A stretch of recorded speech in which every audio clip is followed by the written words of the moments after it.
Commercial bank के function पढ़ लिए थे, एक बार मैं बहुत जल्दी से थोड़ा सा रिवाइज कर देता हूं, जल्दी जल्दी आगे बढ़ते हैं। बेटा सबसे पहले हमने कंपैरिजन किया था कमर्शियल बैंक और सेंट्रल बैंक का, ठीक है। कंपैरिजन सिर्फ मीनिंग के बेसिस पे किया था और मैं आगे शिफ्ट हो गया था कमर्शियल बैंक के फंक्शन पर, ठीक है ना। कोई बात नहीं करी मैंने, कोई सेंट्रल बैंक के बारे में कुछ ज्यादा खास बात नहीं करी और ना ही कमर्शियल बैंक के कुछ डेफिनेशन की बात की है, ठीक है जी। अब मैं वापस आ रहा हूं, कमर्शियल बैंक की डेफिनेशन पढ़ते हैं, थोड़े से फंक्शन को रीटच करते हैं और बेटा आगे बढ़ जाएंगे। कमर्शियल बैंक का बैंकिंग सब बिल्कुल खत्म हो जाएगा, ठीक है जी। कमर्शियल बैंक है क्या?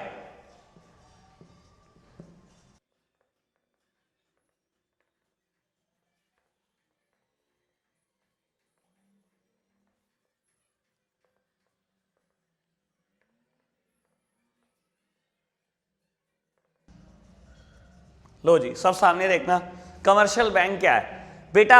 डेफिनेशन पढ़ोगे, बहुत सिंपल डेफिनेशन है। कहता है कमर्शियल बैंक है एक ऐसा इंस्टीट्यूशन जो कुछ फंक्शन परफॉर्म करता है, known as acceptance of deposit, deposit accept करता है, कल हमने पढ़ा था 5 फॉर्म में डिपॉजिट एक्सेप्ट करता है। ग्रांटिंग ऑफ लोन, कल हमने ये भी पढ़ा था बेटा, लोन देता है। Making investment for earning profit, बेटा ये वर्ड ये क्या है? कमर्शियल बैंक इन्वेस्टमेंट करता है फॉर प्रॉफिट। बेटा इसका रिलेशन ना सीआरआर से है।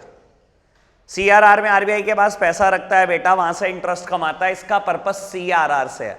अगर अभी नहीं भी समझ में आया तो सीआरआर का आगे जाके हमें डिटेल डिस्कशन करना है। कमर्शियल बैंक वो इंस्टीट्यूशन है जो कुछ फंक्शन परफॉर्म करता है, known as accepting deposit, granting of loan, making investment for earning profit. बात क्लियर? ठीक है बेटा। देखो अगर आप बुक के हिसाब से देखोगे फंक्शन, तो बेटा बुक ने क्या कर रखा है, एक फंक्शन बना रखा है एक्सेप्टेंस ऑफ डिपॉजिट, कल हमने बुक से बहुत ज्यादा डिटेल में पढ़ा है।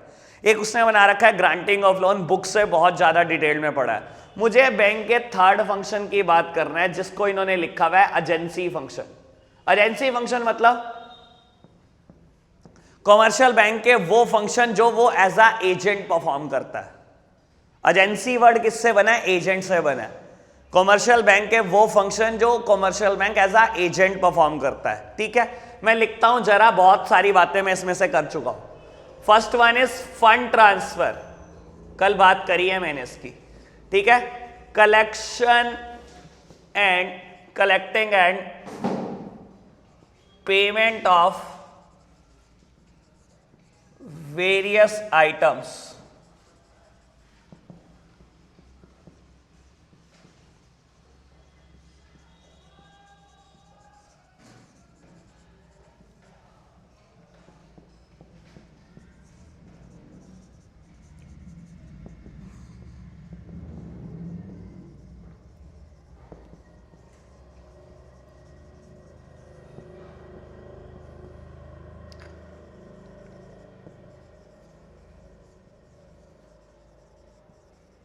लो जी अभी सब मेरी तरफ देखेंगे बेटा।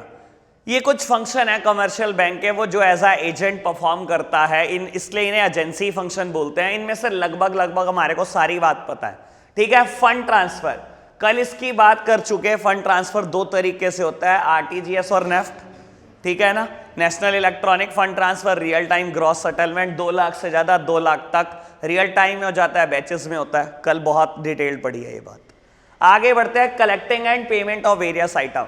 बेटा बैंक हमारे बिहाफ पर इंटरेस्ट और डिविडेंड कलेक्ट करता है और हमारे बिहाफ पर life insurance premium, health insurance premium, electricity bill, house tax, ये सब पे करता है। कल पढ़ा है ये बात भी, बिल्कुल ओके।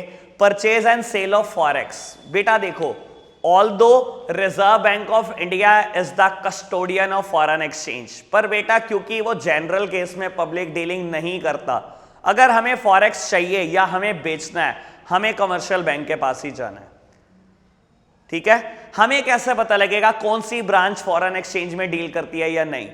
बेटा ब्रांचेस के बाहर बहुत अच्छे लिखा होता है authorised dealer in foreign exchange. Word authorised dealer है, ठीक है। सहारनपुर में भी हैं बहुत सारी ब्रांचेस जो ऑथोराइज्ड डीलर हैं फॉरेक्स की। प्राइवेट बैंक की एक ब्रांच तो है, कोर्ट रोड पे एचडीएफसी की ब्रांच और एक्सिस बैंक की ब्रांच है, वो दोनों डील करती हैं। वैसे बता देता हूं, नुमेस्केम में इंडियन ओवरसीज बैंक है माधवनगर में, वहां पर भी बहुत बार अच्छे से लिखा हुआ है ऑथोराइज डीलर इन फॉरेक्स। बेटा मुझे बाहर जाना है, फॉरेन जाना है घूमने, मुझे फॉरेक्स चाहिए, मान लो बेटा 1 लाख के इक्विवेलेंट डॉलर चाहिए, तो मैं क्या करूंगा बेटा, उनको 1 लाख पे करूंगा, एज वेल एज मुझे अपना पैन कार्ड आधार कार्ड देना पड़ेगा, क्योंकि वो बेटा आगे रिपोर्ट भेजते हैं आरबीआई को कि किस किसने फॉरेक्स खरीदी है, तो पैन कार्ड से वो डिटेल जाती है। मुझे 1 लाख रुपए के इक्विवेलेंट डॉलर मिल गए, मैं फॉरेन गया घूम आया, लेकिन 10,000 रुपए के इक्विवेलेंट डॉलर बच गए, तो मैं वापसी जाता हूं बैंक को बेच आता हूं बेटा। मेरी परचेजिंग और सेलिंग ऑफ फॉरेक्स हमेशा कमर्शियल बैंक से रहेगी, मेरी कभी सेंट्रल बैंक से नहीं रहेगी, कमर्शियल बैंक की सेंट्रल बैंक से रहेगी। बात समझ आई? Purchase and sale of securities, securities मतलब shares, debentures and preference share. बेटा मुझे शेयर परचेज करने हैं, डिवेंचर परचेज करने हैं, मैं बैंक के थ्रू करता हूं, ठीक है ना। एक्सिस बैंक में मेरा अकाउंट है, वही डीमैट अकाउंट खोलता है, वही ब्रोकर है बेटा, डायरेक्टली उसी से ही परचेस कर सकता हूं, बैंक के थ्रू ही सेल कर सकता हूं, मुझे किसी के पास जाने की जरूरत नहीं है, क्योंकि बेटा बैंक एज अ ब्रोकर भी काम करते हैं, एजेंट की तरह ही तो काम कर रहा है बैंक मेरा। ट्रस्टी एंड एग्जीक्यूटर, ये बड़े काम का फंक्शन है। ये क्या चीज है ट्रस्टी एंड एग्जीक्यूटर? बेटा बहुत सारे लोग अपनी विल दे देते हैं बैंक को जीते जी, कि मरने के बाद मेरे बैंक अकाउंट का पैसा कहां जाएगा, लॉकर में पड़ा हुआ जो भी सामान है वो किसका होगा। आपके मरने के बाद बैंक आपके बिहाफ पर यह फंक्शन परफॉर्म करता है, आपके एग्जीक्यूटर की तरह। आपके बैंक अकाउंट का बैलेंस किसको देना है सब कुछ उसमें लिखा होता है, लॉकर का पैसा किसका है, एफडी का पैसा किसका है, तो बैंक ये आपके बिहाफ पर फंक्शन परफॉर्म करता है, ट्रस्टी एंड एग्जीक्यूटर का। And last one is letter of references. बाबू ये क्या चीज होती है? कई बार मेरी फाइनेंशियल्स कितने स्ट्रांग है ये बताने के लिए मैं बैंक की हेल्प लेता हूं। मैं बैंक को कहता हूं बैंक मेरे बिहाफ पर बताओ मेरे फाइनेंशियल कितने स्ट्रांग है। जैसे कि मैं हमेशा एक बात बोलता हूं बेटा, मान लो मैं सहारनपुर सिटी में इंटरनेट सर्विसेज देना चाहता हूं, मुझे लाइसेंस चाहिए टेलीकम्युनिकेशन का। बेटा department of telecommunication licence issue करता है 3 तरीके के, category A, class B, class C. Class A होता है नेशन वाइड काम करना, क्लास बी होता है बेटा 15 या 13 डिस्ट्रिक्ट के लिए लाइसेंस मिलता है, और क्लास सी में 1 डिस्ट्रिक्ट के लिए लाइसेंस मिलता है। मैं क्लास सी लाइसेंस लेना चाहता हूं बेटा, डिपार्टमेंट ऑफ टेलीकम्युनिकेशन कहता है 50,000 रुपये फीस है और मेरे को 20 लाख रुपए की बैंक सिक्योरिटी चाहिए। बैंक गारंटी ले आपके 20 लाख रुपए की, कि कल को अगर आप कुछ रोकते हो, कुछ पब्लिक का पैसा रोकते हो, या बेटा उनसे एडवांस पैसे ले लिए और टेलीकम्युनिकेशन सर्विस बंद कर दी और फरार होने की कोशिश करी, तो बैंक से गारंटी दिलवाओ। बेटा मैं बैंक में जाता हूं, मैं बैंक को बोलता हूं बैंक गारंटी लो, देखो मैंने कितने अच्छे फाइनेंशियल से, आपके पास लाखों रुपए हर टाइम पड़ा रहता है, तो बेटा बैंक गारंटी दे देता है डीओटी को कि मेरी गारंटी है 20 लाख रुपए की। ये लेटर ऑफ रेफरेंसेस है। बात क्लियर? इन 6 में कोई समस्या? बड़े आगे चलो बढ़ते हैं बेटा। अभी कमर्शियल बैंक के फंक्शन खत्म नहीं हुए, 1-2 की और बात करनी है फिर खत्म करते हैं।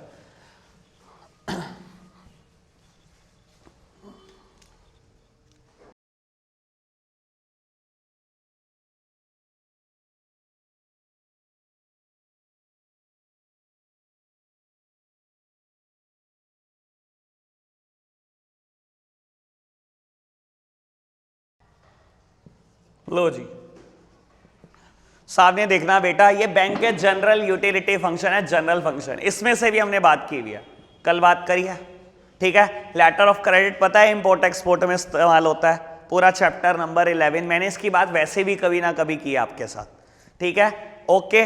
ट्रैवलर चेक आज की तारीख में बहुत पॉपुलर नहीं है, क्योंकि बेटा आरटीजीएस और नेफ्ट ने इसकी इंपॉर्टेंस खत्म कर दी, या इंटरनेट बैंकिंग ने इसकी इंपॉर्टेंस उड़ा दी। बाबू मैं सहारनपुर में बैठा हूं, मुझे दिल्ली से सामान लेने जाना है, 5 लाख रुपए का सामान लेने जाना है, मैं कैश का रिस्क नहीं लेता, मैं बैंक को कहता हूं बैंक ट्रैवलर्स चेक बना दो, बैंक मुझे चेक बना के दे देता है, मैं चेक जेब में डालकर ले जाता हूं, 5 लाख डाल के लेके जाने की जरूरत नहीं है। दिल्ली पहुंचता हूं, दिल्ली में जाकर उसी बैंक की किसी भी ब्रांच में जाकर वो चेक प्रेजेंट करके 5 लाख निकलवा लेता हूं और शॉपिंग कर लेता हूं, ये ट्रैवलर्स चेक है।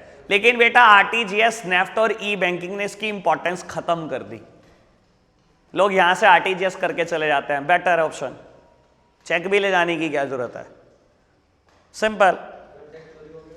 चेक चोरी हो गया तो क्या हो गया, स्टॉप पेमेंट, उससे क्या फर्क पड़ता है, जस्ट लाइक बियरर चेक, उससे क्या फर्क पड़ता है। हाँ जी, अंडर राइटिंग ऑफ सिक्योरिटीज। बेटा आपको याद हो, शेयर बेचने के लिए कंपनी दो अथॉरिटी की सहायता लेती है, एक ब्रोकर, एक अंडर राइटर। बहुत सारे केसेस में bank is the under writer. Reliance अपने शेयर बेच रहा है, 10 लाख शेयर, उसने अंडर राइटर को कहा अंडर राइटर आप बेच दो, मुझे पैसे दे दो एडवांस। बेटा आईसीआईसीआई बैंक ने कहा मैं अंडर राइटर, सारे शेयर मैं लेता हूं आपके, लो 10 लाख शेयर के पैसे पकड़ो, मैं अपने आप बेच लूंगा मार्केट में।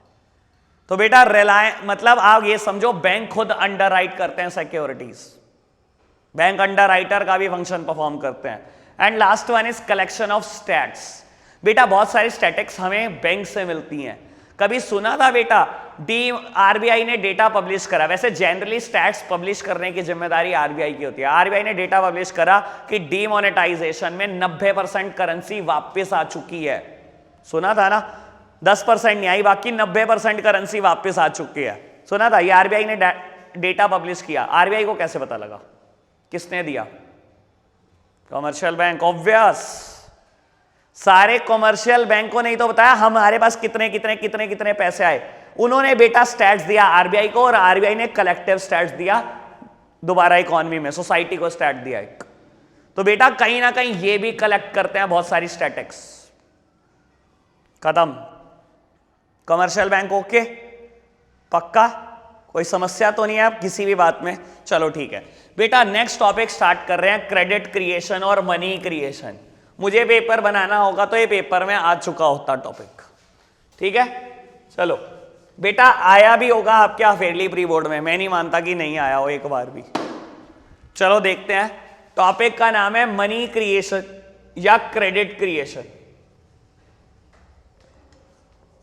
मनी क्रिएशन या क्रेडिट क्रिएशन क्या होता है ये?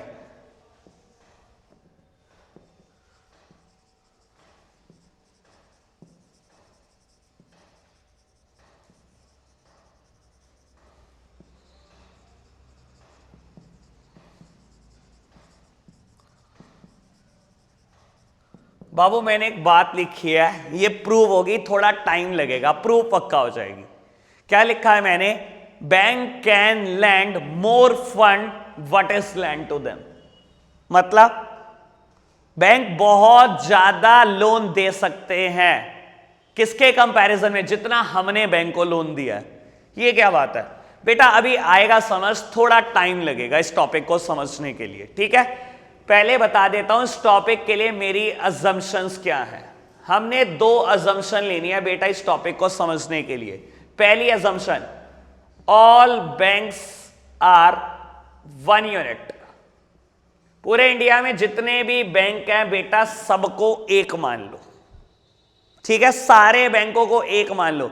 ये मत कहना स्टेट बैंक ऑफ इंडिया, ये पीएनबी, ये आईओबी, ये बीओआई, कुछ नहीं बेटा, सब एक है। सारे बैंक्स को एक मान लो, पहली बात। दूसरी बात, ऑल ट्रांजैक्शंस आर बैंक्ड।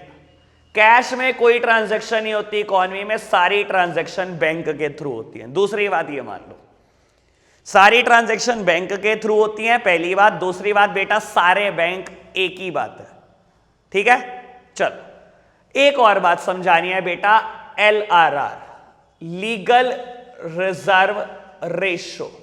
बेटा अभी समझा रहा हूं, बाद में इसका रोल आएगा तब नहीं समझाऊंगा, ठीक है। लीगल रिजर्व रेशो ये क्या चीज होती है बेटा? ये दो चीजों का कॉम्बिनेशन है, CRR का प्लस SLR का। CRR क्या होता है? कैश रिजर्व रेशो, और SLR क्या होता है? Statutory liquidity ratio. लो समझने की कोशिश करते हैं बेटा। बैंक के पास जितने डिपॉजिट्स आते हैं, बैंक वो सारा पैसा लोन नहीं दे सकता, उसमें से उन्हें एक सर्टेन पोर्शन आरबीआई के पास रखना पड़ता है, उसको बोलते हैं CRR। जब आपको आपके डिपॉजिट का एक हिस्सा आरबीआई के पास रखना पड़ता है, उसको बोलते हैं CRR, कैश रिजर्व रेशो, ठीक है। और एक हिस्सा बैंक को अपने ही पास रखना होता है in the form of cash, उसको बोलते हैं स्टैच्यूटरी लिक्विडिटी रेशो, ठीक है। या तो अपने पास कैश रख लो, या अपने बैंक के बाहर आपकी एटीएम मशीन है उसके अंदर रख लो, दोनों ही बातें SLR को रिप्रेजेंट करती हैं, ठीक है बेटा। इंडिया में ये दोनों ही रेशो फिक्स करना जिम्मेदारी है सेंट्रल बैंक की, which is RBI in India. ठीक है, ये दोनों कौन बताता है? ये बताता कौन है बेटा? रिजर्व बैंक ऑफ इंडिया बताता है। ठीक है, मान लो आरबीआई ने कहा सीआरआर 7% और एसएलआर 13%, तो बेटा एलआरआर कितनी होगी? 20%, क्योंकि इन दोनों से मिलकर बनी है। समझो क्या कहना चाहता हूं। अगर बेटा बैंक के पास डिपॉजिट आए 10 लाख रुपए के, तो बेटा इस 20% को छोड़ दो, बाकी आप लोन दे सकते हो। यानी कि बेटा 10 लाख में से 2 लाख रोक लो, 8 लाख का आप लोन दे सकते हो। ठीक है, इन 2 लाख में से बेटा आपको क्या करना है? 10 लाख का 7%, 70,000 रुपए तो सीआरआर में रखने हैं और बचे हुए 1,30,000 ये आपके पास कैश में रह सकते हैं, चाहे आपके एटीएम में रह सकते हैं। एलआरआर सीआरआर और एसएलआर का सम है। सीआरआर कमर्शियल बैंक को आरबीआई के पास मेंटेन करना होता है और एसएलआर अपने ही पास रखना होता है in liquid assets, generally cash. बात समझ आई? पक्का? एलआरआर समझ आया? क्या चीज है? फिक्स कौन करता है? सेंट्रल बैंक फिक्स करता है, which is RBI in India. ठीक है जी, अभी मैं एलआरआर का इस्तेमाल करने वाला हूं, अभी सब सामने देखेंगे मेरी तरफ। ठीक है जी, चलो बेटा एक टेबल फ्रेम कर रहे हैं, ये बिल्कुल वैसे ही है जैसे इन्वेस्टमेंट मल्टीप्लायर में हमने की थी। याद आया? K is equal to 1/MPS, 1/1 minus MPC, कुछ याद आएगा? ठीक है, चलो देखते हैं जरा। अभी सब सामने देखना जरा मेरी तरफ। ठीक है बेटा, मैं मान के चल रहा हूं, मान लो एलआरआर 20% है मेरे एग्जाम्पल में, जैसे मैंने अभी एग्जाम्पल लिया। फेज 1 बेटा, सबसे पहले बैंक में किसी कस्टमर ने 1,000 रुपए डिपॉजिट कर दिए। उस बैंक को क्या करना है? 20% एलआरआर मेंटेन करनी है, बाकी वो लोन दे सकता है। बैंक ने क्या करा? 20% रख दिए, बाकी लोन दे दिया। ठीक है, मैं मानता हूं मेरे पास एक कस्टमर आया, 1,000 रुपए दे गया, मैंने 20% अपने पास रख दिए। कोई कस्टमर आया लोन लेने की, मेरे को घर बनाना है, मैंने उसको लोन के लिए 800 रुपए दे दिए। मैंने दे दिया 800 रुपए। बेटा वो घर बनाने के लिए किसी से सामान खरीदेगा, मटेरियल खरीदेगा, उसने बेटा सीमेंट, ब्रिक्स जो भी खरीदना था उसकी पेमेंट कर दी। जैसे ही उसने पेमेंट करी, क्योंकि हम मानते हैं सारी ट्रांजैक्शन किसके थ्रू होंगे? बैंक के थ्रू, तो बेटा जिसको इसने पेमेंट करी उसके अकाउंट में आ जाएंगे। और मैं क्या मान के चल रहा हूं? सारे बैंक क्या है? एक। मैंने ही लोन दिया और मैं मान के चल रहा हूं बेटा मेरे ही बैंक में उसका भी अकाउंट है। मैंने लोन दिया मिस्टर ए को, मिस्टर ए ने मिस्टर बी से सामान खरीदा, मिस्टर बी का अकाउंट भी मेरे पास ही है। मिस्टर ए ने पेमेंट करी, मिस्टर बी के अकाउंट में आ गई। कौन है मिस्टर बी? मेरे पास ही तो अकाउंट है। सारे बैंक एक है। मैंने माना ना, सारे बैंक एक है और सारी ट्रांजैक्शन बैंक के थ्रू हो रही है। यानी कि ए ने जो बी को दिया वो भी बैंकिंग चैनल से दिया और जो बी का अकाउंट है वो भी मेरे पास ही है। जब सारे बैंक ही एक है, मेरे को ही मिल गया दोबारा 800 रुपए। ठीक है, मैंने फिर 20% रखा, 640 का किसी और को लोन दे दिया। उसने कहा जी व्हीकल लोन चाहिए, मैंने कहा लो पकड़ो 640 रुपए। बेटा उसने व्हीकल खरीदा, मिस्टर किसी का भी नाम लो, मिस्टर एम से। मिस्टर एम कोई कंपनी है, उसने ह्यूंडई की कार खरीदी। बाबू मिस्टर एम का भी अकाउंट मेरे पास ही है। क्या हुआ बेटा? दोबारा ये 640 रुपए फिर मेरे पास आ गए। मैंने क्या किया बेटा? फिर 20% काट दिया, बचा हुआ फिर फाइनेंस कर दिया। बेटा ये कहानी चलती रहेगी। पता है कब तक चलती रहेगी? जब तक ये डिपॉजिट 5,000 नहीं हो जाता।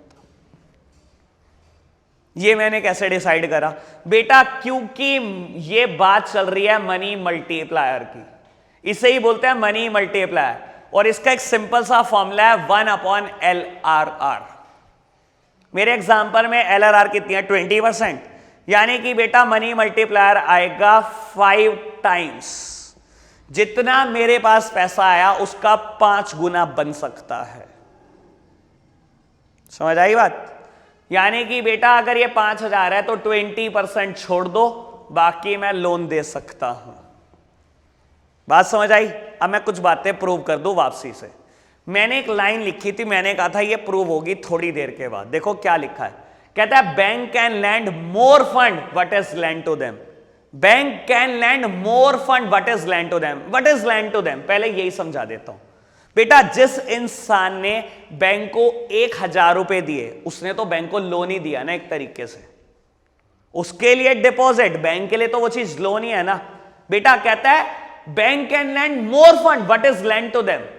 What is lend to them 1,000 rupees, लेकिन बैंक 1,000 का कितना लोन दे रहा है 4,000। बैंक ने 1,000 रुपए से 5,000 रुपए क्रिएट कर दिए। 5,000 में से 4,000 का लोन दे दिया, अभी भी 1,000 रखा हुआ है बैंक के पास।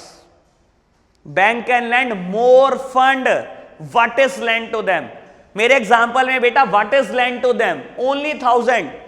बैंक ने कितना क्रिएट कर दिया 1,000 का, 1,000 से 5,000 रुपए बना दिए बैंक ने। इसी का नाम तो है मनी क्रिएशन, क्रेडिट क्रिएशन।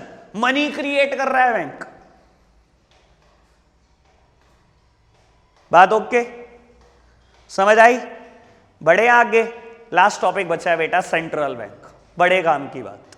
ठीक है जी, चलो लास्ट टॉपिक बचा है, कुछ 15 से 20 मिनट का टॉपिक है और फिर चैप्टर खत्म।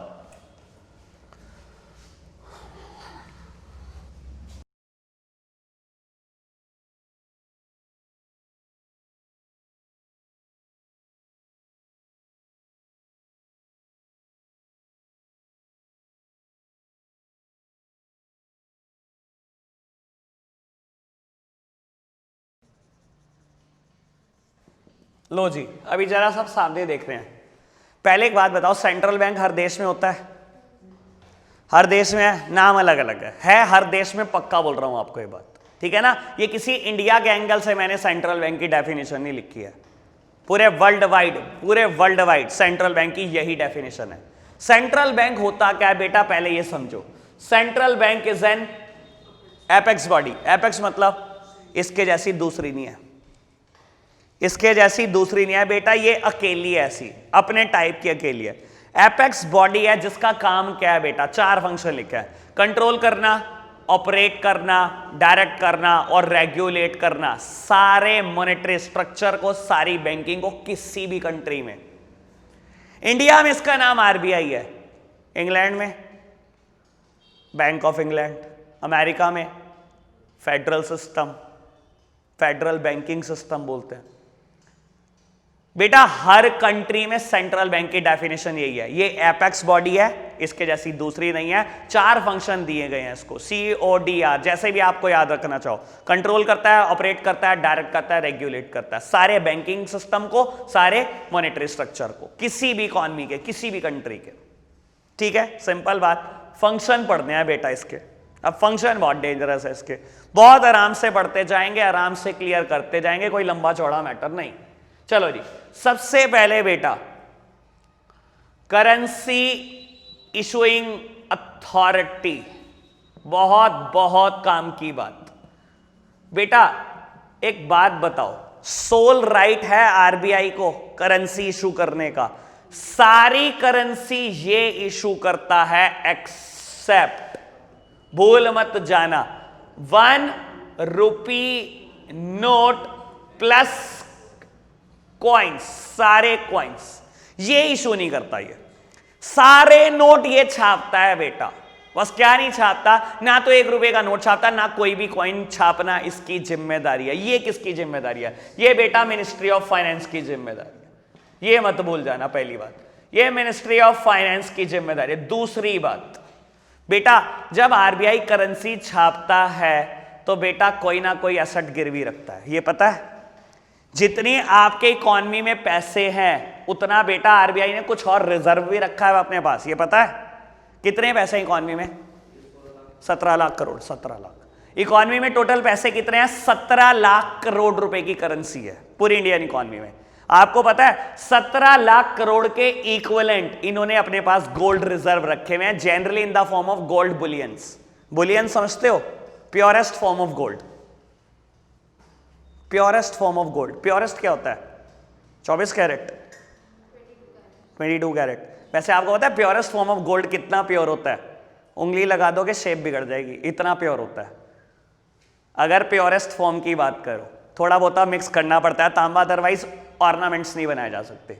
ठीक है बेटा, जितनी करेंसी आप इशू करते हो उसके इक्विवेलेंट आपको हमेशा अपने पास गोल्ड रिजर्व रखने पड़ते हैं। आरबीआई के पास उतने गोल्ड रिजर्व हैं, पहली बात, ठीक है। एक और बात बेटा, सोल इशुइंग अथॉरिटी का क्या फायदा, क्योंकि हम छोटी बात नहीं बढ़ेंगे, हम बात बढ़ेंगे बड़े तरीके से, इस चीज को पेपर में आ सकता है। अच्छा, अकेली अथॉरिटी बनाने का क्या फायदा है? देखो बहुत सारे फायदे हैं, आप इस बात को समझने की कोशिश करना। बेटा सबसे पहली बात यूनिफॉर्मिटी। अच्छा एक बात बताओ, अगर ऐसा कर देते कि एसबीआई आप अपने नोट इशू कर लो, बैंक ऑफ इंडिया आप अपने इशू कर लो, इंडियन ओवरसीज बैंक आप अपने इशू कर लो, क्या बेटा बहुत हौच-पौच ना हो जाती इकोनॉमी में? सब बेटा पेपर मटेरियल अलग ले रहे होते, इंक अलग ले रहे होते, कलर अलग ले रहे होते, सब कुछ गड़बड़। एक अथॉरिटी होने से फायदा क्या है? यूनिफॉर्मिटी होगी। यह बात समझ में आ रही है बेटा? Control the money supply in economy, दूसरा सबसे बड़ा फायदा। बेटा अगर उसको लगता है मनी सप्लाई बढ़ गई तो मार्केट से पैसे निकालने की कोशिश करेगा, और उसको लगता है कि अभी हाँ मार्केट में पैसा कम है तो और छाप कर और बेटा इकोनॉमी में पहुंचाने की कोशिश करेगा। सबसे पहली बात, एक अथॉरिटी होगी सबसे आसान होगा, ठीक है ना। अगर बहुत सारी अथॉरिटी होंगी, उनको लगा अच्छा इकोनॉमी में पैसा कम है, एक ने भी छाप दिए, दूसरे ने भी छाप दिए, तीसरे ने भी छाप दिए, बेटा इन्फ्लेशन आ जाएगा आपके करने से। ऐसा एक अथॉरिटी होगी तो मनी सप्लाई कंट्रोल हो सकती है, पक्का। तीसरी बात बेटा, एक अथॉरिटी होने से फायदा क्या है? Government can easily control that authority. बेटा गवर्नमेंट के लिए आसान है, आरबीआई के हाथ में सब कुछ दिया हुआ है, अगर कंट्रोल करना होगा गवर्नमेंट को एक ही तो अथॉरिटी को कंट्रोल करना है। यही सोचो 20 बैंक को पावर दे देते तो गवर्नमेंट परेशान हो जाती है कि 20 लोगों को कंट्रोल करना पड़ेगा। गवर्नमेंट के लिए भी आसान है अगर एक अथॉरिटी है तो, पक्का। फोर्थ वन बेटा, रुपी की वैल्यू कंट्रोल करता है। याद है manage floating exchange rate system? याद आना बहुत मुश्किल है। Manage floating exchange rate system याद है? प्राइस बैंड फिक्स कर लेते हैं 70 to 75, और वो चाहता है रुपी का प्राइस 70 to 75 के बीच बना रहे। तो क्या करता है बेटा, जैसे ही 70 से कम आएगा बाय कर लेगा, जैसे ही 70 से ज्यादा आने लगेगा सेल कर देगा, ताकि प्राइस उसी बैंड के बीच में रहे। बेटा आरबीआई क्या कर रहा है? प्राइस कंट्रोल कर रहा है रुपी का in terms of foreign exchange. समझ में आया? सोल अथॉरिटी होने का क्या फायदा है? ये 4 फायदे हैं। पहले बताओ, इतनी बात ओके तो बढ़ेंगे आगे, अदरवाइज कोई जल्दी नहीं, ठीक है, पक्का। 3 बातें बोली मैंने इसमें, बताऊं क्या क्या? सबसे पहले RBI sole authority of issuing currency except 1 rupee note and all the coins. ये जिम्मेदारी किसकी है? मिनिस्ट्री ऑफ फाइनेंस की जिम्मेदारी है, ठीक है। दूसरी बात बेटा, जितनी करेंसी इशू होती है उसके इक्विवेलेंट गोल्ड रिजर्व रखे जाते हैं in the form of generally gold bullions, ठीक है। तीसरी बात ये, सोल इशूइंग अथॉरिटी होने के 4 फायदे, चारों फायदे हमने पढ़ लिए, ठीक है जी। बढ़े आगे, सेंट्रल बैंक के दूसरे फंक्शन पर आए।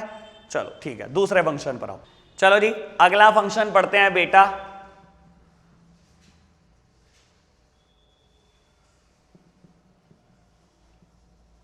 गवर्नमेंट्स बैंक, या बोल दो बेटा बैंकर टू द गवर्नमेंट, ठीक है। इसमें आप 3 बातें लिख कर आओगे। आरबीआई गवर्नमेंट का बैंक है, ठीक है। आपने लिखना क्या है बेटा? RBI is the banker, RBI is the agent, and as well as RBI is the, आप बोल सकते हो, financial adviser to the government. 3 बातें लो, मैं आपको तीनों बातें समझाता हूं। तीनों बातें लिखकर आनी है, एक भी छोड़कर आओगे नंबर कटेगा, पक्का बोल रहा हूं। गवर्नमेंट्स बैंक, बेटा गवर्नमेंट का बैंक है, ठीक है। बैंक में लिखोगे क्या? आरबीआई बैंकर भी है, एजेंट भी है और फाइनेंशियल एडवाइजर भी है गवर्नमेंट का। कितनी गवर्नमेंट का? सेंट्रल गवर्नमेंट का और स्टेट गवर्नमेंट का, सारी। पहले जेएनके पे बात नहीं लगती थी क्योंकि जेएनके का अपना रिजर्व बैंक था, अब जेएनके पे भी लगती है, नहीं लगती है, ठीक है। सारी स्टेट गवर्नमेंट और सेंट्रल गवर्नमेंट का बैंक है। एज अ बैंकर क्या करता है आरबीआई? बेटा देखो, आप जनरल पब्लिक को, आपको पैसे जमा कराने आप कमर्शियल बैंक के पास कराते हो, ठीक है। गवर्नमेंट को पैसे जमा कराने वो आरबीआई के पास कराती है।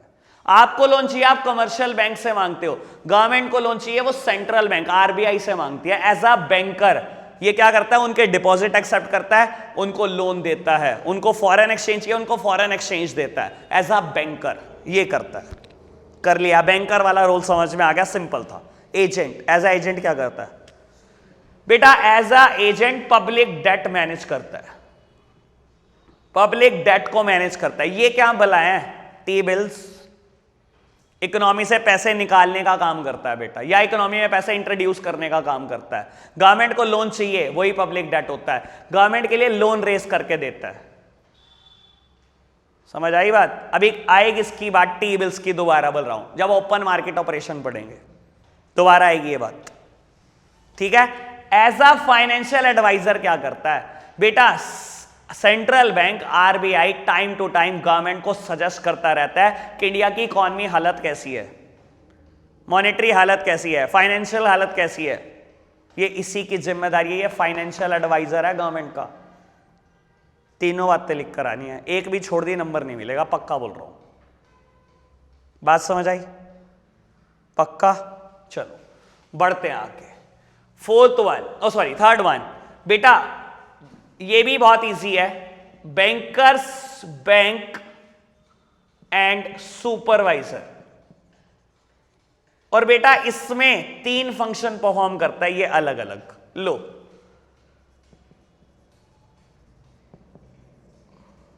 कस्टोडियन ऑफ कैश रिजर्व,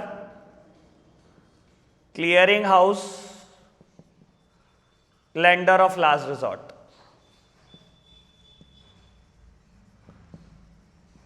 लो जी, बैंकर्स बैंक एंड सुपरवाइजर, और उसमें 3 फंक्शन परफॉर्म करता है। एक पढ़ लिया हमने फंक्शन, दूसरा पढ़ लिया, 3 यहां पर हैं अकेले, ठीक है जी। चलो समझने की कोशिश करते हैं।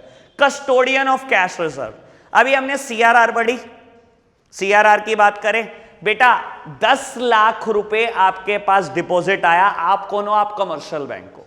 सीआरआर फिक्स करता है रिजर्व बैंक ऑफ इंडिया, यानी कि बेटा आपके डिपॉजिट का आपको एक सर्टेन पोर्शन कैप्ट करना है विद आरबीआई। मेरे एग्जांपल में 7%, यानी कि बेटा 70,000 रुपए आपको आरबीआई के पास रखने पड़ेंगे। और ऐसा एक बैंक नहीं है, जितने भी कमर्शियल बैंक पूरे इंडिया में है सबको सीआरआर मेंटेन करनी पड़ती है विद आरबीआई। बेटा RBI is the custodian of cash reserve.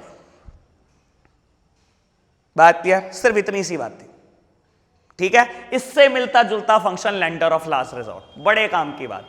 बेटा आप ये कैश रिजर्व क्यों रख रहे हो? क्योंकि बेटा कल को अगर आपके लिए किसी भी कमर्शियल बैंक के लिए फाइनेंशियली सारे रास्ते बंद हो जाएंगे, तब भी बेटा एक रास्ता बंद नहीं होगा, उसका नाम है रिजर्व बैंक ऑफ इंडिया।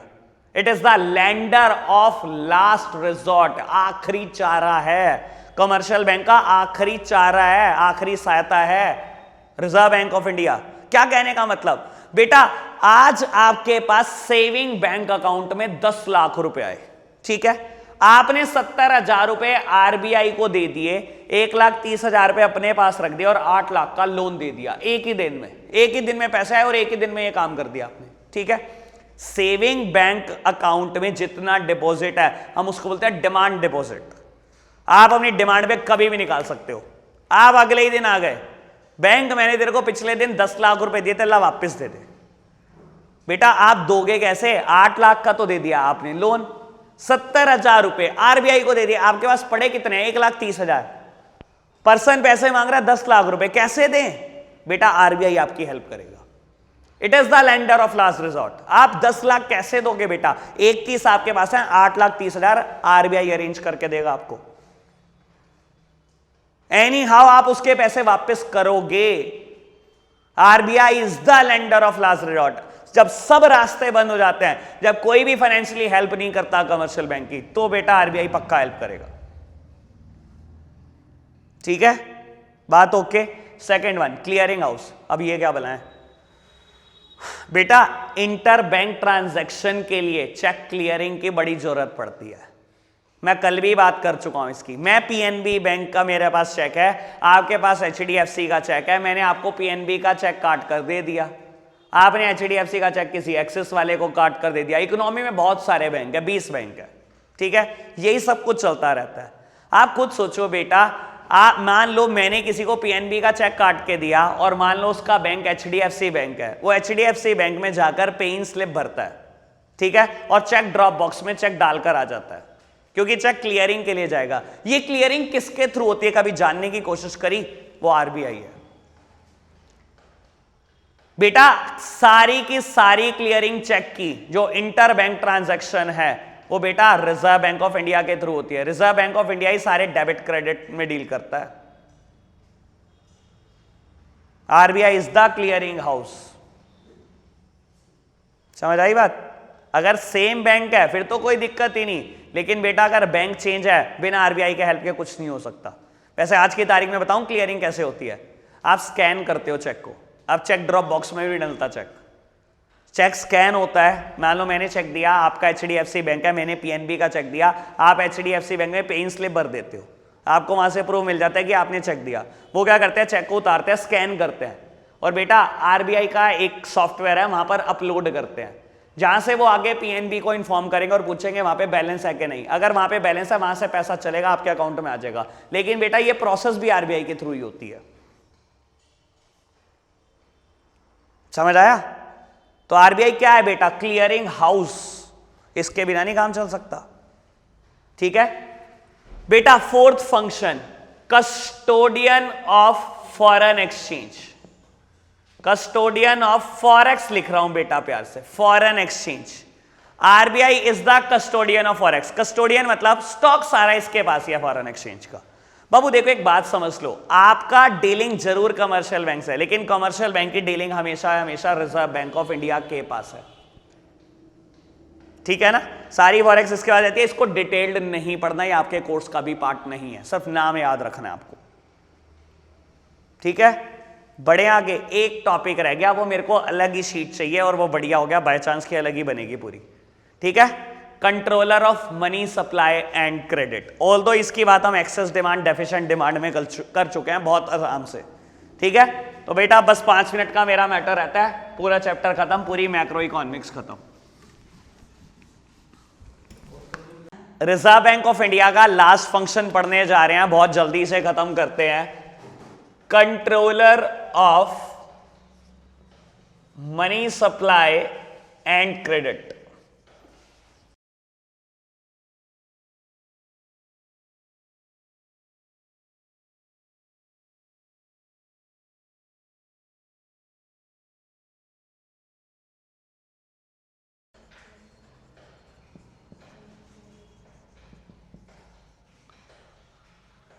चलो जी बेटा, लास्ट फंक्शन है रिजर्व बैंक ऑफ इंडिया का, फंक्शन का नाम है controller of money supply and credit. बेटा मार्केट में मनी सप्लाई बढ़ानी है घटानी है, ये सब आरबीआई के हाथ में रहता है। कभी भी बेटा मनी सप्लाई बढ़ा सकता है, कभी भी गिरा सकता है। वो इसके लिए बेटा कुछ क्वांटिटेटिव मेजर्स का यूज करता है, कुछ क्वालिटेटिव कंट्रोल्स है उनका इस्तेमाल करता है। 3 कैटेगरी क्वांटिटेटिव है बेटा और 3 ही कैटेगरी क्वालिटेटिव है, समझने की कोशिश करता है बेटा। सबसे पहले है बैंक रेट। बैंक रेट वो रेट होता है बेटा जिसपे आरबीआई लोन देता है किसी कमर्शियल बैंक को, ठीक है। सपोज करो बेटा बैंक रेट इज 9%, आरबीआई ने कमर्शियल बैंक को लोन दिया 9% पे, तो बेटा कमर्शियल बैंक ऑब्वियसली बात है कुछ कमाना चाहेगा और इसने आगे 12% पे लोन दिया पब्लिक को। मान लो ये सिचुएशन चल रही है और मनी सप्लाई बढ़ गई इकोनॉमी में, पैसा बहुत आ रहा है बेटा, इन्फ्लेशन हो रहा है, तो आरबीआई क्या करता है बेटा, मनी सप्लाई कम करने की कोशिश करता है। और वो मनी सप्लाई कैसे कम करेगा? Increase in the bank rate. बेटा सिंपल सा काम है, बैंक रेट बढ़ा दो। 9 की जगह अब बेटा 12% कर दिया आरबीआई ने रेट। बेटा जब कमर्शियल बैंक को ही 12% पे लोन मिलेगा तो वो खुद चाहेगा बेटा कि कुछ कमाए, उसने क्या करा, ये रेट ऑफ इंटरेस्ट 14% कर दिया, जिसकी वजह से बेटा जनरल पब्लिक लोन नहीं लेगी, ना ही इकोनॉमी में पैसा पहुंचेगा, ना ही बेटा इन्फ्लेशन होगा, कंट्रोल हो गया। या बेटा अगर इकोनॉमी में इतना कुछ करने के बाद भी 9% पे देने के बाद भी और ये 12% देने के बाद भी मनी सप्लाई बहुत कम है, तो आरबीआई क्या कर सकता है बेटा, इसको कम कर दे। आरबीआई ने बैंक रेट कर दिया 7% और बेटा कमर्शियल बैंक्स ने इसको उठाकर कर दिया 10%, क्योंकि बेटा ये रेट ऑफ इंटरेस्ट कम हो गया, पब्लिक लोन लेगी और बेटा इकोनॉमी में मनी सप्लाई बढ़ेगी। तो बेटा ये मनी सप्लाई को कंट्रोल करने का एक मेजर है bank rate, as well as बेटा आप इसको रेपो रेट भी बोल सकते हो, बस दोनों में सिर्फ एक ही फर्क है। बैंक रेट बेटा लॉन्ग टर्म नीड्स के लिए दिया जाता है बैंक्स को, आरबीआई कमर्शियल बैंक को लॉन्ग टर्म नीड्स के लिए देता है बैंक रेट पे, और रेपो रेट किसको बोलते हैं, जब शॉर्ट टर्म नीड्स के लिए दिया जाता है फाइनेंस। ठीक है, बस यही फर्क है इन दोनों में, अदरवाइज दोनों सेम चीज है। ओपन मार्केट ऑपरेशन, बेटा ओपन मार्केट ऑपरेशन क्या होता है, sale and purchase of government security known as T bills. Sale and purchase of T bills लिख रहा हूं मैं प्यार से, टी बिल्स पूरा नाम ट्रेजरी बिल्स। बेटा इकोनॉमी में पैसा बहुत है, इन्फ्लेशन आ रहा है, बेटा आरबीआई क्या करता है, कमर्शियल बैंक को कहता है कि टी बिल्स बेच दो इकोनॉमी में।